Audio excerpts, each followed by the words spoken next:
Physics solution में आपका स्वागत है। और हम अपनी क्लास 11 का चैप्टर 2 पढ़ रहे हैं, जिसका नाम है मापन, मात्रक और त्रुटि विश्लेषण। इस चैप्टर में हम लोगों ने मापन और मात्रकों के बारे में पढ़ लिया है, जिसमें हमने सीखा था कि विमाओं के अनुप्रयोग, विमाओं की सीमाएं वगैरह सब हमने पढ़ ली थी। और आज हमें इसमें डिस्कस करना है त्रुटि विश्लेषण। और हमारे चैनल पर क्लास 11 की भी फिजिक्स की क्लासेस जो है चल रही हैं, तो जो बच्चे पढ़ना चाहें हमारे चैनल के माध्यम से पढ़ सकते हैं। तो चलिए स्टार्ट करते हैं। त्रुटि विश्लेषण।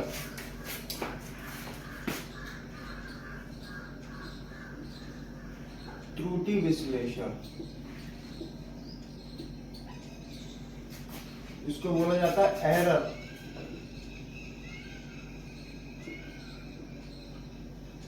एनालिसिस, एरर एनालिसिस कहते हैं इसको। तो सबसे पहले हमें यह समझना पड़ेगा कि आखिर त्रुटि किसे कहते हैं। ठीक है, देखिए त्रुटि का मतलब होता है गलती, लेकिन त्रुटि और गलती में छोटा सा एक अंतर होता है।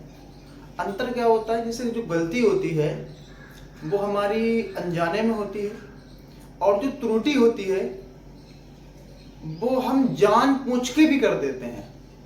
ठीक है, हमें पता होता है लेकिन उसके बाद भी त्रुटि हो जाती है। कैसे होती है समझते हैं इस बात को। तो इसमें हमें पहले समझना पड़ेगा कि आखिर त्रुटि क्या होती है। ठीक है, त्रुटि, इसको इंग्लिश में बोलते हैं एरर। ठीक है, ये समझते हैं इस बात को। जैसे हमारे पास ये कोई छड़ है, ये कोई छड़ है हमारे पास, ठीक, और इस छड़ को, इसकी लंबाई हमें जो है नापनी है। ठीक है, तो हम क्या कर रहे हैं, इस छड़ की लंबाई को नापने के लिए हमारे पास जो स्केल होता है लाइन खींचने वाला, हम उसका इस्तेमाल कर रहे हैं। ठीक है, तो हमने स्केल यहां पर रख दिया। ये 0 सेंटी, 1 2 3 4 5, 1 2 3 4 5, ये हमारा हो गया 1 सेंटीमीटर। 1 2 3 4 5, 1 2 3 4 5, 2 सेंटीमीटर। 1 2 3 4 5, 1 2 3 4 5, ये 3 सेंटीमीटर। 1 2 3 4 5, 1 2 3 4 5, मैंने यहां तक इसको बना दिया। और ये जो है हमारा सारा मामला सेंटीमीटर में चल रहा है। ठीक है, अब हमें क्या करना है, इसकी लंबाई को बताना है कि इसकी कितनी लंबाई है। ठीक है, तो जैसा कि आप यहां देख पा रहे हो कि हमने इसको यहां से रखा था और ये यहां तक आया है। ठीक, तो आप देखोगे तो 1 सेंटीमीटर से ये जो छड़ है ये बड़ी है। और कितनी बड़ी है 1 सेंटीमीटर से? अगर आप इसको ध्यान से देखो तो ये कहां तक आ रहा है, ये हमारी कौन सी लाइन है? ये हमारी देखो 5वीं लाइन है। ये 1 2 3 4 5, ये 5 और ये 6ठी लाइन, इन दोनों के बीच में कहीं है ना। हो सकता है किसी को ये लग रहा हो कि ये सर जो है 5 के ज्यादा करीब है, तो इसको क्या लिखा जाएगा, 1.5 सेंटीमीटर। जिसको अगर ये लग रहा है कि ये 5 के ज्यादा करीब है, वो इसको क्या लिखेगा, 1.5 सेंटीमीटर। ठीक, या किसी को ये भी लग सकता है सर ये 6 के ज्यादा करीब है, तो वो क्या लिखेगा इसको, 1.6 सेंटीमीटर, है ना। जिसको 5 के करीब लग रहा है, मतलब इस वाली लाइन के ज्यादा करीब है, तो 1.5 सेंटीमीटर लिख देंगे। अगर जिसको ये लग रहा हो कि ये 6ठी वाली लाइन के ज्यादा करीब है, तो 1.6 लिख देंगे सेंटीमीटर में। एक तो है ही है, लेकिन एक से कितना ज्यादा है वो हमें यहां से पता चलेगा। या किसी को ये लग रहा हो सर ये 5 और 6 के बीच में है, तो उसको हम क्या लिखेंगे, 1.55 लिख सकते हैं हम इसको। अगर बीचों बीच है तो 1.55 सेंटीमीटर। ठीक, या फिर हम इसको ये भी लिख सकते हैं, हो सकता है 6 के ज्यादा करीब हो, तो हम क्या लिख सकते हैं, 1.57 सेंटीमीटर, है ना। तो ऐसे हम इसकी लंबाई को लिख सकते हैं। ठीक है, लेकिन ध्यान रखिएगा, जब भी हम किसी भी प्रकार के यंत्र का यूज करते हैं कुछ नापने के लिए, कुछ मापने के लिए, तो हमें क्या ध्यान में रखना पड़ता है ये पहले समझते हैं। देखिए, अगर हम किसी भी यंत्र से, मापक यंत्र से मापन, कोई भी हमारे पास मापन यंत्र हो, जैसे यहाँ पर जो हमारा मापन यंत्र है ये बेटा स्केल था जिससे हम अपनी कॉपी में लाइन वगैरह बनाते हैं, ठीक है, तो वो हमारा मापन स्केल हो गया, ये वाला मापन यंत्र। कोई भी मापन यंत्र है उसके द्वारा जो माप हम लोग लेंगे, जो मापन करेंगे, उस मापन में आपको हमें क्या ध्यान रखना है बेटा, उसका अल्पतमांक याद रखना है। अल्पतमांक, ये अल्पतमांक क्या चीज होती है? अल्पतमांक को कहते हैं भैया लीस्ट काउंट। क्या बोला जाता है इसको? Least count. तो किसी भी यंत्र से अगर हम कुछ भी बेटा मेजर कर रहे हैं तो हमें उसका क्या देखना पड़ेगा? अल्पतमांक। अभी अल्पतमांक क्या चीज होती है इसको समझ लेते हैं। देखो, अल्पतमांक बेटा क्या होता है? किसी भी यंत्र के द्वारा मापे जा सकने वाली न्यूनतम माप को क्या कहते हैं? अल्पतमांक। किसी भी यंत्र के द्वारा मापी जाने वाली न्यूनतम माप अल्पतमांक कहलाती है। मतलब वो यंत्र जो है कम से कम कितना मेजर कर सकता है, ये बात, ये गुण उस यंत्र का क्या कहलाता है? अल्पतमांक। जैसे हमारे पास ये हाथ वाली घड़ी है, तो इसमें इसकी जो सुई है, 1 सेकंड वाली सुई होती है, 1 मिनट वाली होती है और 1 घंटे वाली होती है। मैं आपसे पूछूं बेटा ये कम से कम कितना टाइम बता सकती है, तो आप कहोगे सर 1 सेकंड बताएगी ये कम से कम। 1 सेकंड से कम ये टाइम नहीं बता सकती है। तो इस घड़ी का अल्पतमांक कितना हो गया भैया? 1 सेकंड हो गया, ठीक है। 1 सेकंड से कम टाइम ये नहीं बता सकती है। तो किसी भी यंत्र के द्वारा मापी जाने वाली न्यूनतम माप क्या कहलाती है? अल्पतमांक कहलाती है। अब हम इस स्केल की बात करते हैं, इसका अल्पतमांक आखिर कितना है। आप देख सकते हो बेटा, ये हमारा 1 सेंटीमीटर है, ठीक, ये हमारा 1 सेंटीमीटर है, और हर 1 सेंटीमीटर, ये भी 1 सेंटीमीटर हो गया, ये 1 सेंटीमीटर, ये 1 सेंटीमीटर, ये और ये 1 सेंटीमीटर, हर 1 सेंटीमीटर के बीच में 10 छोटे छोटे डिवीजन और हैं, छोटे छोटे पार्टीशन और हैं। आप देख सकते हैं छोटी छोटी लाइनें और हैं। मैं आपको दिखाऊं, यहाँ पर 1 2 3 4 5 6 7 8 9 और ये 10, मतलब 1 सेंटीमीटर के बीच में कितनी लाइनें हैं? 10 लाइनें हैं, ठीक है। यानी 1 सेंटीमीटर में कितने मिलीमीटर है भैया?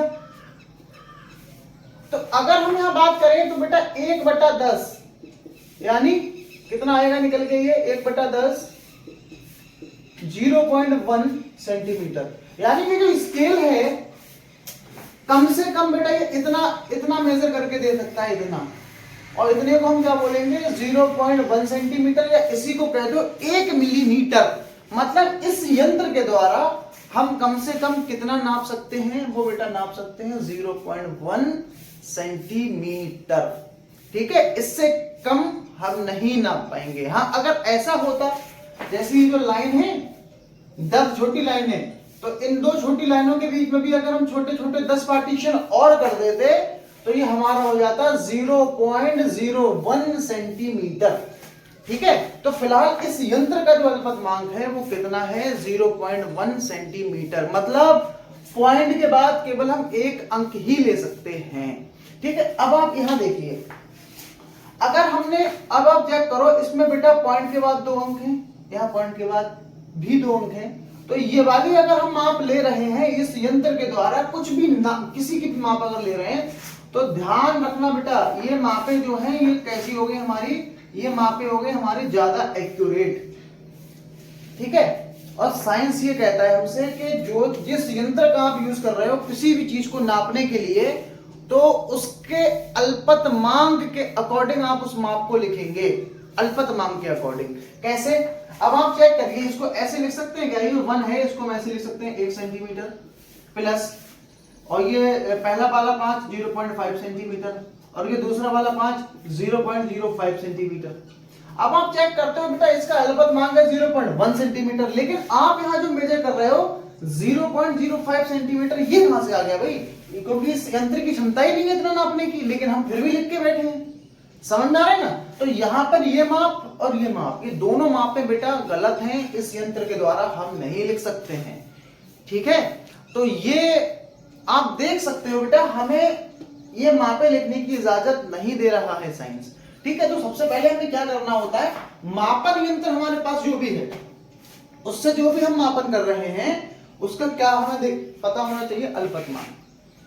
ठीक, तो आप देख सकते हो बेटा यहाँ 1.5 है या 1.6 है, तो ये दोनों बेटा मापे हमारी करेक्ट हैं। इसमें से आप कोई सी भी बता सकते हो सकता है किसी को ये 5 के ज्यादा करीब लग रहा हो तो यहाँ 1.5 सेंटीमीटर हो जाएगा, किसी को 6 के ज्यादा करीब लग रहा है तो 1.6 सेंटीमीटर हो जाएगा, लेकिन ये दो मापे आप नहीं बता सकते हैं। क्यों? क्योंकि हमें यंत्र और साइंस लिखने की इजाजत नहीं देती है। ठीक है, अब जैसे हमने मान लिया, यहां पर हमने बोल दिया कि इस यंत्र का जो अल्पतमांक, सॉरी, इस वाली जो छड़ है, ये वाली जो छड़ है, इसका जो इसकी जो लंबाई थी वो इतनी थी 1.75 सेंटीमीटर। इसकी रियल वैल्यू है, मतलब इतनी लंबी हमारे पास छड़ थी, लेकिन हम क्या कर रहे हैं, इसको 1.5 ही लिख दिया हमने, या इसको हमने क्या लिख दिया 1.6 ही लिख दिया, है ना, या फिर इसको 1.65 बोल देते हैं, 1.65 सेंटीमीटर कर देते हैं इसको। अब आप देखिए, अगर हमने इसको 1.6 लिखा, क्योंकि हम यहाँ 1.2 अंक तो लिख नहीं सकते, तो पॉइंट के बाद 2 अंक हम ले नहीं सकते, क्यों? क्योंकि हमें स्केल की इजाजत ही नहीं देता है।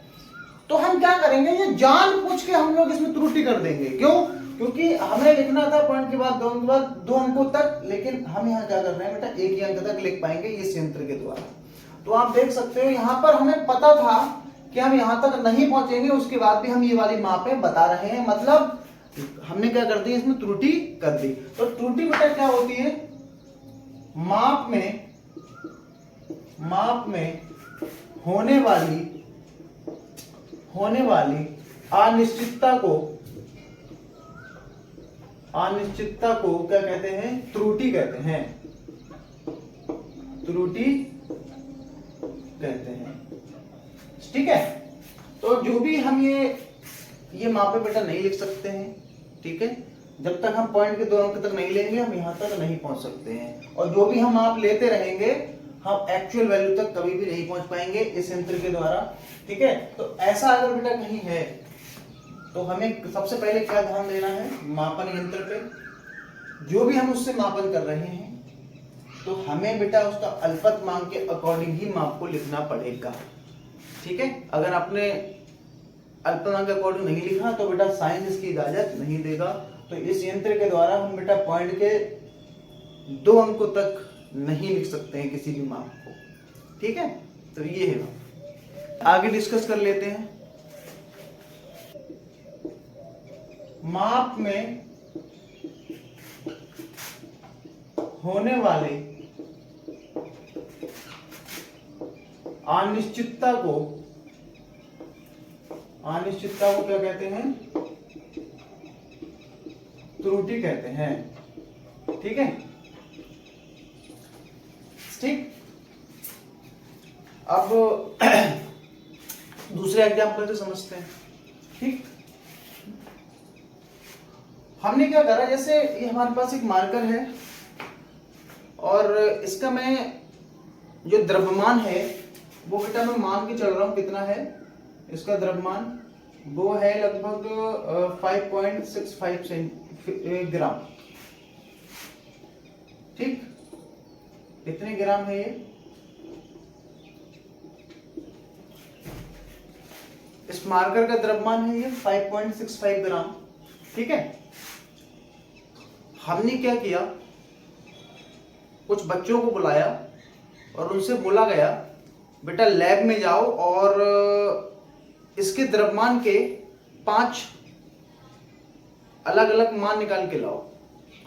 तो कुछ बच्चे गए, एक बच्चा निकाल के लाया तो 5.55 ग्राम, दूसरा बच्चा निकाल के लाया इसमें 7.36 ग्राम, तीसरा बच्चा निकाल के लाया 7.90 ग्राम, अगला बच्चा निकाल के लाया 6.90 ग्राम। ठीक है, तो आप देख सकते हो बेटा रियल वैल्यू कितनी थी, रियल वैल्यू ये थी, और ये बेटा सारे कौन से मान हो जाएंगे बेटा, प्रैक्टिकल मान हो जाएंगे। ठीक, तो आप चेक कर सकते हो बेटा ये रियल वैल्यू थी 1.65 और ये हमारी प्रैक्टिकल वैल्यू है जो हमने प्रैक्टिकल करके निकाली है। अगर हम इस रियल मान में से प्रैक्टिकल वैल्यू हटा रहे हैं तो हमें क्या मिलेगा, कुछ फर्क आएगा 0.10 का। तो इतने ग्राम उसने क्या करा है, ये बेटा कम मेजर कर पाया है वो, तो इतने की बेटा क्या हो गई, उसमें त्रुटि हो गई। ठीक है, ऐसे बेटा इस माप में आप देख सकते हैं, इस माप में भी देख सकते हो या इस माप में भी देख सकते हो। ठीक है, तो त्रुटि बेटा क्या होती है, वास्तविक मान और परिकलित मान, मतलब रियल वैल्यू और प्रैक्टिकल वैल्यू का अंतर, जो अंतर होता है बेटा उसी को त्रुटि कहते हैं। तो यहां से लिख सकते हैं क्या, यहां से हम लोग लिख सकते हैं क्या, वास्तविक मान, वास्तविक मान, वास्तविक मान, सही है। अंतर किसका, परिकलित मान, परिकलित मान किसके बराबर होता है बेटा, ये त्रुटि के बराबर होता है। तो ये हमारी क्या हो जाती है, इसमें त्रुटि हो जाती है ये। ठीक है, तो वास्तविक मान से जितना बड़ा या घटा, मतलब जितना कम या ज्यादा आता है। अब इसमें डिस्कस करेंगे त्रुटि के प्रकार। देखिए त्रुटि हमारी दो प्रकार की होती है। पहली त्रुटि होती है क्रमबद्ध त्रुटि और दूसरी होती है इसमें यादृच्छिक त्रुटि। ठीक है, systematic error and random error. ठीक, देखिए सिस्टमैटिक एरर क्या होती है, क्रमबद्ध त्रुटि।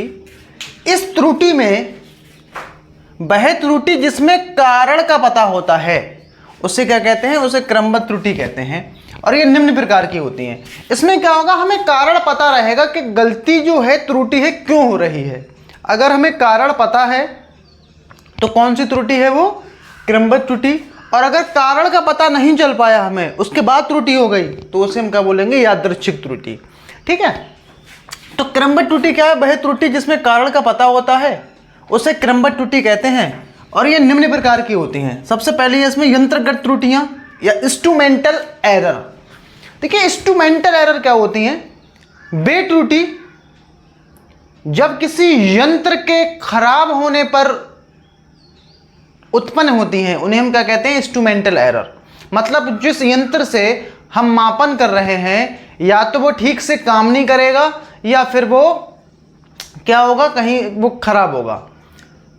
ठीक है, तो इस प्रकार अगर त्रुटि होगी किसी यंत्र के द्वारा तो उसे हम क्या बोलेंगे, इंस्ट्रूमेंटल एरर, यानी यंत्रगत त्रुटियां।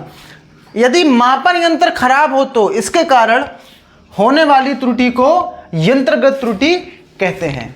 ठीक है, जिससे हम नाप रहे हैं, जिससे मापन कर रहे हैं, अगर वो सही से वर्क नहीं कर रहा है तो गलती हमारी किसकी वजह से हो जाएगी, वो त्रुटि किसकी वजह से होगी, यंत्र की वजह से। तो हम उसे क्या बोलेंगे, यंत्रगत त्रुटि।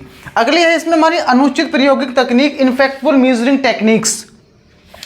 कभी कभी हमें किसी यंत्र को प्रयोग करना नहीं आता है या प्रयोग करने की तकनीक पता नहीं होती है, तो इस कारण होने वाली त्रुटियों को तकनीक त्रुटि, इनफेक्टफुल मेजरिंग टेक्निक्स कहते हैं।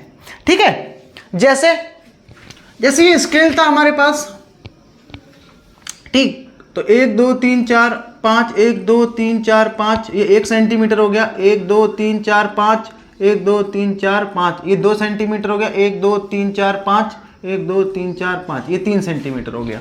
ठीक, तो अगर हमें किसी चीज को मेजर करना है, इस यंत्र के द्वारा किसी वस्तु की हमें लंबाई को देखना है, तो हमने किसी को भेजा भाई जाओ उसकी लंबाई लेके आओ। तो उस बच्चे ने क्या किया, जैसे हम कोई भी लंबाई मेजर करते हैं तो उसको हम कहाँ से रखते हैं, जैसे आप सपोज करो इस मार्कर की लंबाई का हमें पता लगाना है, तो हमें मार्कर कहाँ रखना पड़ेगा, यहाँ से रखना पड़ेगा, कहाँ तक, यहाँ तक, मतलब 0 से रखना पड़ेगा। लेकिन जिसको हमने भेजा था उसको नहीं पता था, तो उसने बेटा क्या किया, उसको 0 से ना रख के उसने 1 से रख दिया। समझ रहे हैं, उसने कहाँ से रख दिया, 1 से रख दिया। तो ये जो त्रुटि हो रही है 1 सेंटीमीटर बेटा वो कम बताएगा, 1 सेंटीमीटर क्या बताएगा, कम बताएगा। अगर वो यहां से नापेगा तो पता कितना बताएगा, कहेगा सर ये 2 सेंटीमीटर हो गया। ठीक, तो इसमें हम क्या क्या देख रहे हैं, क्योंकि बेटा इसमें क्या हो रहा है, जिसको हमने भेजा था उसको यह यंत्र चलाना ही नहीं आता था कि कैसे हमें इसको चलाना है। तो यहां पर जो त्रुटि होगी वो बेटा या तो हमें पता नहीं होगा कि कैसे यंत्र हमें चलाना है। ठीक है, वही इसमें लिखा है, कभी कभी हमें किसी यंत्र को प्रयोग करना नहीं आता, या प्रयोग करने की तकनीक का पता नहीं होता, तो इस कारण होने वाली त्रुटि को हम क्या कहते हैं, अनुचित प्रायोगिक त्रुटि कहते हैं। ठीक है, या तो हमें यंत्र चलाना नहीं आता होगा या हमें पता ही नहीं होगा कि उस यंत्र मतलब उसके द्वारा हम माप वगैरह कैसे लिखते हैं, जैसे अल्पतमांक के अकॉर्डिंग माप लिखते हैं ना, तो उसको ये भी, तो ऐसी जो गलतियां होंगी, ऐसी जो त्रुटि होंगी, उसको हम क्या बोलेंगे, इनफैक्टफुल मेजरिंग टेक्निक्स। तीसरी है हमारी व्यक्तिगत त्रुटि, पर्सनल एरर। इसको बोलते हैं एक ही प्रयोग को अलग अलग व्यक्तियों द्वारा समान प्रायोगिक परिस्थितियों में करने पर अलग अलग परिणाम प्राप्त हों। इसका देखो क्या मतलब है, इसको समझते हैं। जैसे लैब में ये एक पैरालेक्स रखा होता है, इस टाइप से होता है, ये बना हुआ ऐसा होता है ये पैरालेक्स, ठीक, इस टाइप का ये पैरालेक्स होता है और यहाँ पर कुछ रीडिंग्स होती हैं ऐसे, ठीक है, और ऊपर इसके एक कांच लगा होता है, यहाँ पर इसकी निडल होती है जो बताती है कि कितना क्या है।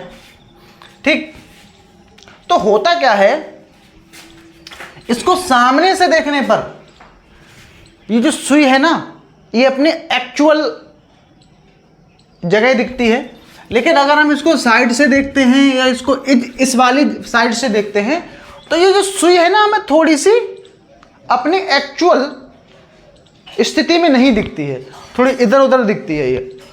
ठीक है, तो यहां पर हमने क्या किया, एक लड़का खड़ा कर दिया इधर, एक बच्चा खड़ा कर दिया इधर, एक बच्चा खड़ा कर दिया इधर। आप देख सकते हो बेटा, एक ही पैरालेक्स है और एक ही रीडिंग को आप तीन बच्चे बताएंगे, देखो अलग अलग। देखो इसको ये जो सुई है ना बेटा, थोड़ी सी कुछ हो सकता है इधर दिख रही हो, तो वो इस रीडिंग की जगह बेटा ये वाली रीडिंग बताएगा। जैसे हमने इसका मान रख दिया 1.5 सेंटीमीटर, ठीक, तो अब ये इस वाले बच्चे को इस वाली जो सुई है हल्की सी मुड़ी हुई दिखेगी, तो ये कितना बताएगा इसको, 1.5 सेंटीमीटर।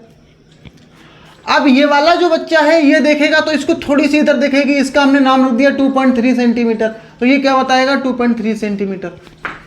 और जो बच्चा सामने से देखेगा वो बताएगा क्या, इसको रख दिया हमने 1 सेंटीमीटर, तो ये बता रहा है 1 सेंटीमीटर।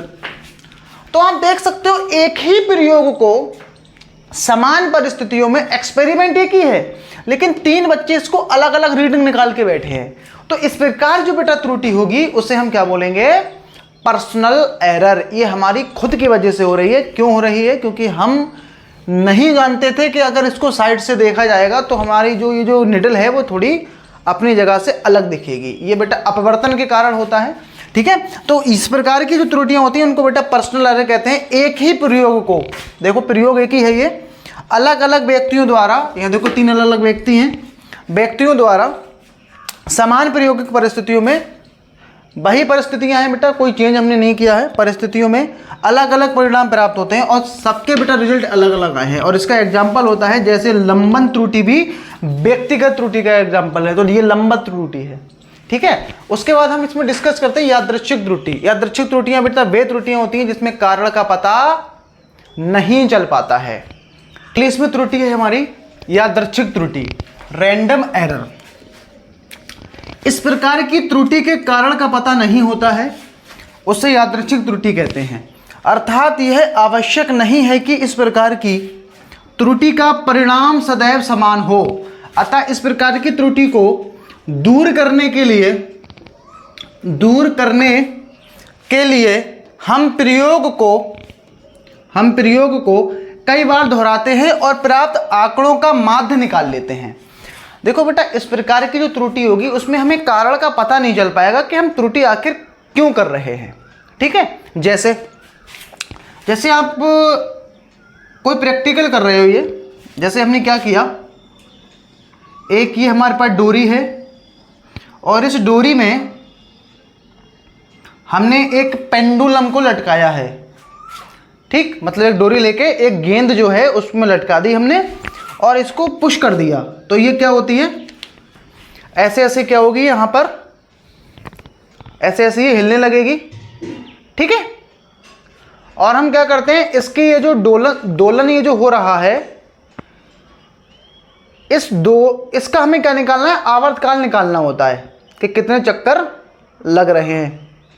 ठीक है, तो हमें चक्कर यहाँ नोट करने के लिए खड़े हो गए कि एक चक्कर, दूसरा चक्कर, तीसरा चक्कर, चौथा चक्कर, ऐसे लगने शुरू हो जाएंगे ये। ठीक है, तो होता क्या है कभी कभार कमरे की कोई खिड़की खुली रह गई, समझ रहे हैं, या जो है दरवाज़ा खुला रह गया, या फिर पंखा वगैरह चल रहा हो, तो उसकी हवा से इसके जो डोलन हैं उन पे प्रभाव पड़ जाता है। कोई रोबा खुला हो, समझ में आया, तो वहाँ से हवा आती रहती है, तो उसके इसके डोलन पे क्या पड़ेगा, प्रभाव पड़ेगा, लेकिन हमें पता नहीं चल पाता है कि मतलब क्या हो रहा है ये। तो इस प्रकार की जो बेटा त्रुटियाँ होती हैं, इसमें हमें कारण का पता नहीं चल पाता है कि गलती हम आखिर कहाँ कर रहे हैं। ठीक है, तो इस प्रकार की त्रुटि के कारण का पता नहीं होता है, उसे हम क्या कहते हैं, यादृच्छिक त्रुटि। अर्थात ये आवश्यक नहीं है इस प्रकार की त्रुटि का परिणाम सदैव समान हो। तो हम क्या करते हैं, इसको दूर करने के लिए क्या करते हैं, आंकड़ों का क्या लेते हैं बेटा, हम लोग समांतर माध्य लेते हैं, और जो समांतर माध्य निकल के आता है वही हमारा क्या होता है, वास्तविक मान होता है। तो इस प्रकार हमारी ये त्रुटि क्या हो जाती है, दूर हो जाती है। तो क्रमबद्ध त्रुटि कौन सी होती है, जिसमें बेटा कारण का पता होता है, और यादृच्छिक त्रुटि कौन सी होती है, जिनमें